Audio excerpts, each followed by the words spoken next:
It's a frustrating little secret of healthy eating.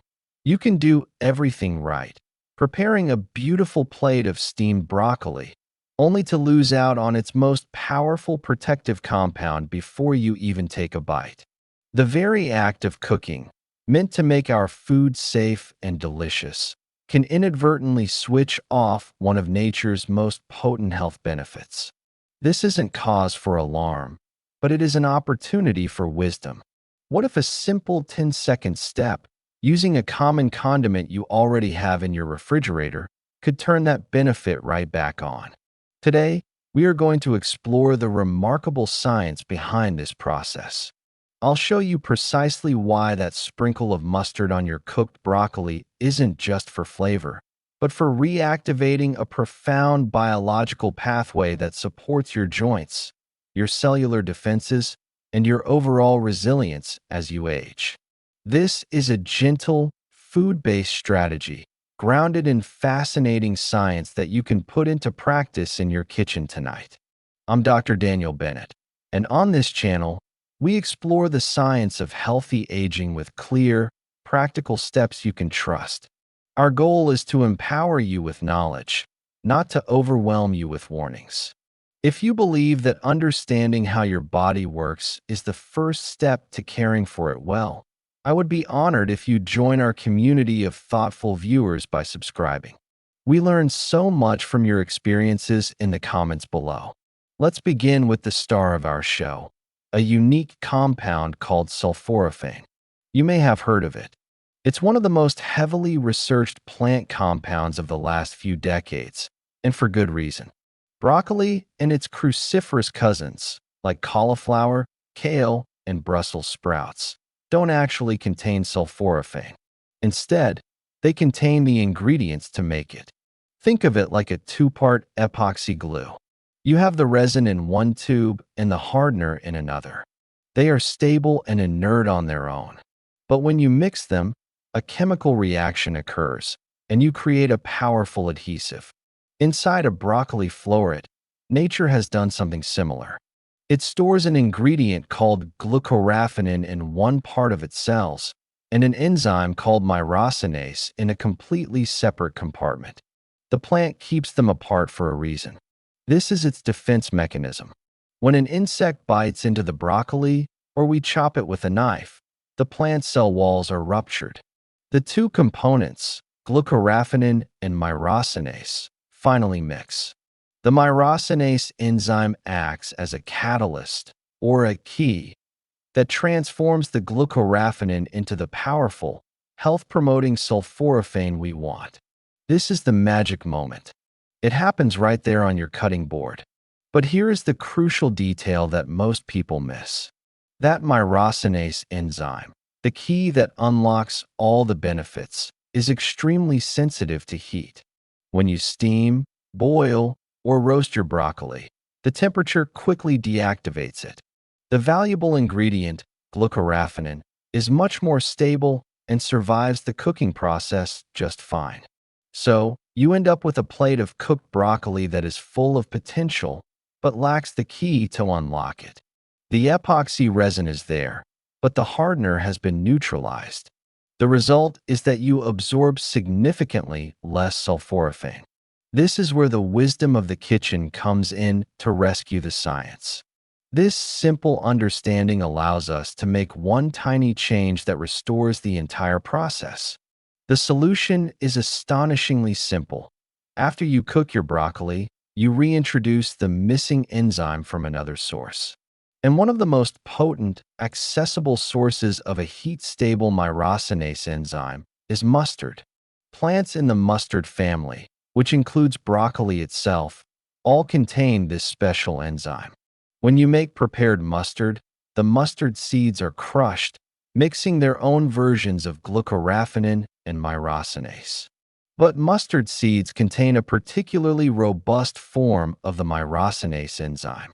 When you add just a small amount of prepared mustard or a sprinkle of mustard powder to your warm, but not scalding hot, cooked broccoli, you are performing a bit of beautiful biochemistry right on your plate.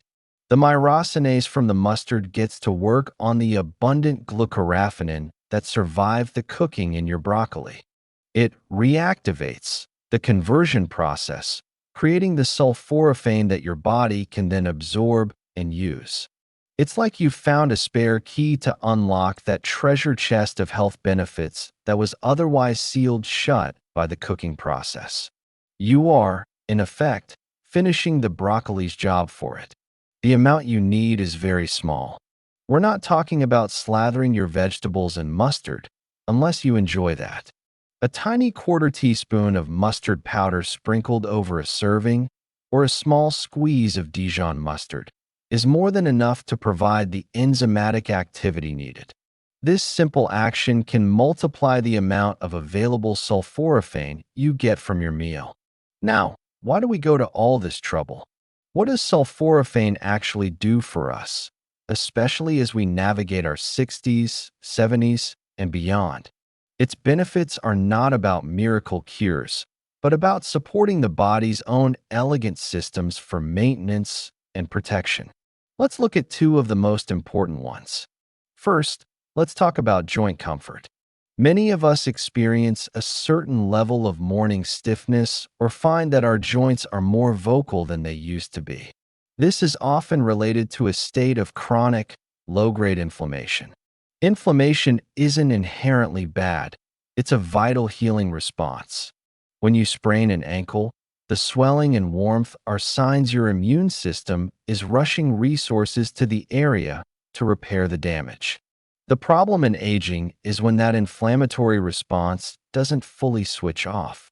It can simmer in the background, contributing to the slow wear and tear on tissues, particularly the cartilage in our joints. Sulforaphane appears to work by gently nudging our body's own internal control systems. It activates a powerful pathway in our cells known as NRF2. You can think of NRF2 as the master regulator of your body's antioxidant and anti-inflammatory defenses. When sulforaphane activates NRF2, it's like a general telling the troops to stand down from high alert and begin cleanup and repair operations. It doesn't block inflammation like a drug does. Instead, it helps the body regulate itself more effectively. Studies in both laboratory settings and human trials suggest that by supporting this pathway, sulforaphane can help to lower the levels of inflammatory markers in the bloodstream. Over time, for some individuals, this may translate into a tangible feeling of greater ease in the joints, less stiffness upon waking, and improved comfort during daily activities like walking or gardening. It's about helping your body maintain its own balance. The second major benefit of sulforaphane is its role in what scientists call cellular detoxification. This term can be misleading. It's not about a harsh juice cleanse. It refers to your body's incredibly sophisticated, natural process for neutralizing and eliminating harmful compounds we encounter every day, from environmental pollutants to the metabolic byproducts of our own energy production. Our liver is the primary organ for this, and it works in two phases. Sulforaphane is a potent supporter of phase 2 detoxification. Think of it like a cellular recycling and waste management system. The NRF2 pathway we just discussed plays a central role here, too. By activating it, sulforaphane encourages our cells to produce more of their own protective antioxidant enzymes. One of the most important of these is glutathione, often called the body's master antioxidant. Glutathione is essential for protecting our cells from oxidative stress, the rusting process that contributes to aging at a cellular level. As we get older, our natural production of glutathione can decline. By consuming foods that boost sulforaphane, we are providing our body with a tool to help replenish its own defenses. This isn't about adding antioxidants from the outside in, but about telling our own cells to make more of their own powerful, tailor-made protection from the inside out. This is a far more elegant and effective strategy for long-term health. Now, this brings us to a common myth I want to address. You'll often hear people say that you must eat broccoli raw to get any of these benefits. While it's true that raw, chopped broccoli is a potent source of sulforaphane because the myrosinase enzyme is fully intact, it's not the only way, and for many, it's not the best way. Raw cruciferous vegetables can be tough on the digestive system, causing gas and bloating for some people. Cooking makes broccoli easier to digest and its nutrients more bioavailable. The problem was never the cooking itself, but the loss of the enzyme. The mustard trick beautifully solves this problem. It gives you the best of both worlds, the digestibility of cooked broccoli and the full biochemical potential of raw. So, you do not have to force yourself to eat raw broccoli if you don't enjoy it or if it doesn't agree with you. You can enjoy it warm and tender while still reaping its maximum rewards. Let's get very practical now and walk through the ideal process, step by step, for preparing your broccoli to maximize these benefits. First is the preparation. The chop and wait method can give you an extra boost. After you chop your broccoli florets into bite-sized pieces, let them sit on the cutting board for at least 30 to 40 minutes before you cook them. This waiting period allows the broccoli's own myrosinase enzyme to get to work and create a good amount of sulforaphane before it ever touches the heat. Some of this sulforaphane is heat-stable and will survive the cooking process, giving you a head start. Second is the cooking method. The goal is to cook it as gently and for as short a time as possible, lightly steaming for 3 to 5 minutes until it's tender crisp but still a vibrant green is ideal. A quick stir fry or even microwaving is preferable to boiling. When you boil broccoli, many of its water-soluble nutrients, including the glucoraphanin, can leach out into the cooking water, which you then pour down the drain. If you must boil, try to use the broccoli-infused water as a base for a soup or sauce. Third, and this is a subtle but important step, is the brief cooling period. Once your broccoli is cooked, take it off the heat and let it cool on the plate for just 1 or 2 minutes. You want it to be pleasantly warm, not piping hot. The myrosinase enzyme you're about to add from the mustard is more robust than broccoli's native enzyme, but extreme heat can still damage it. Letting it cool slightly ensures the enzyme can do its job effectively. If you're finding this practical, a quick tap on the subscribe button ensures you'll see our next video on protecting your bones. Finally, the activation. This is the simple, game-changing step. Take about a 1/4 teaspoon of plain, dry mustard powder and sprinkle it over a large, single serving of the warm broccoli. Or add a small squeeze of prepared mustard, like Dijon or a simple yellow mustard. When choosing a prepared mustard, it's wise to glance at the label and opt for one with minimal added sugars and sodium. Stir it in gently, and that's it. You've just performed the rescue mission. And what if you don't have or don't like mustard? You have wonderful alternatives. The key is to add a small amount of a raw, cruciferous vegetable that contains the myrosinase enzyme. You could finely shred a tablespoon of raw cabbage or kale and toss it with your cooked broccoli. A handful of fresh arugula, which has a lovely peppery flavor, works beautifully. Even finely grated daikon radish can serve the same purpose. The principle is the same. You are adding a source of the missing key to unlock the cooked vegetable's potential. This powerful principle extends far beyond a single side dish of broccoli. It's a strategy you can apply to the entire family of cruciferous vegetables. Think of cooked Brussels sprouts. After roasting or steaming them, toss them in a simple vinaigrette made with a touch of Dijon mustard.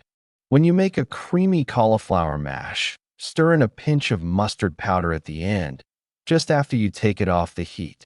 If you've sautéed a big batch of kale or collard greens, you can stir in some thinly sliced raw kale or a bit of shredded red cabbage just before serving to activate the dish. It's a small shift in thinking that transforms how you see your vegetables, not just as sources of vitamins and fiber, but as carriers of incredible biochemical potential that you have the power to unlock. Before we conclude, a very important safety note is in order. Cruciferous vegetables, including broccoli and cabbage, are rich in vitamin K, which plays a role in blood clotting.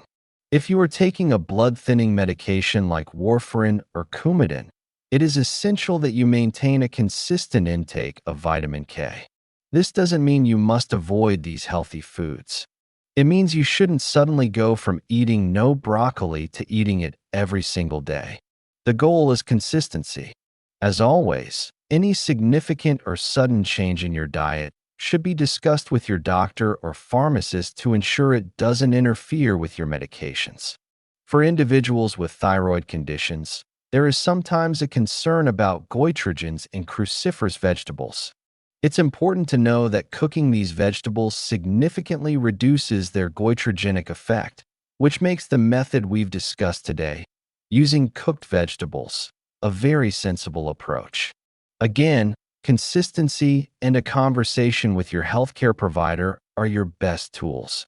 What we've discussed today is a beautiful example of how a little scientific understanding can lead to a profoundly practical and beneficial action in our daily lives. It's not about perfection or a rigid diet. It's about making small, intelligent choices that honor the way our bodies and our food are designed. By simply adding a touch of mustard to your cooked broccoli, you are not just adding flavor.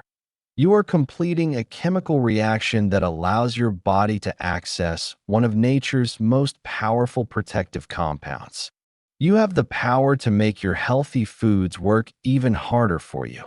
This simple habit is a quiet act of self-care, a way of building resilience from the inside out, one delicious meal at a time.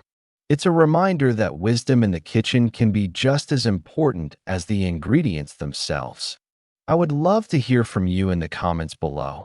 Is this a new idea for you, or is it something you've been doing for years? What's your favorite way to enjoy broccoli or other vegetables from this family? Your insights enrich our entire community. If this information was helpful, please give this video a like and consider sharing it with a friend or family member who might appreciate this simple, science-backed tip. Every share helps this channel reach more people who can benefit from calm, credible health guidance. Thank you for your time and your attention today.